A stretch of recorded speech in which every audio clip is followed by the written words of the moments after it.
Shopify ওয়েবসাইটের backup কিভাবে নেবেন দেখেন, ড্যাশবোর্ডে লগ ইন করবেন। লগ ইন করার পরে দেখা এটা আসবেন হচ্ছে অনলাইন স্টোরে আসবেন। অনলাইন স্টোরে আসার পরে এখানে দেখবেন থিমসে আসবেন। থিমসে আসার পরে এখানে দেখেন তিনটা ডট পাবেন, তিনটা ডট। এখান থেকে দেখেন একটা অপশন আছে ডাউনলোড থিম ফাইল। সো এটা যদি আমি এখানে দেখেন সেন্ড মেইল, এটা যদি সেন্ড মেইল করি আমার মেইলে চলে যাবে বা ক্লায়েন্টের মেইলে চলে যাবে। সো এখানে এখন যে অবস্থায় আছে ওয়েবসাইটটা সেরকম একটা ব্যাকআপ ফাইল আমার কাছে চলে গেল। এটা হচ্ছে একটা অপশন। আরেকটা অপশন কি, এখানে দেখেন করবেন কি, এখানে আসার পরে ডুপ্লিকেটে ক্লিক করবেন।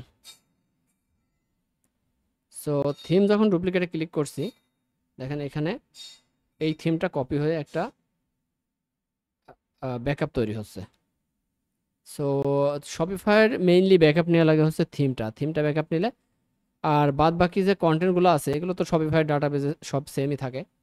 সো আপনি যখন এই থিমের আপডেট নেবেন এবং একটা ব্যাকআপ নেবেন, এই থিমটা যখন আবার পাবলিশ করে দিবেন, সো ওই টাইমে ওয়েবসাইটটা যেমন ছিল সেরকম হয়ে যাবে। সো আপনি এখানে এটা রিনেম করে রাখতে পারেন, যে এটা আমি রিনেম করে রাখলাম আজকের তারিখ অনুযায়ী,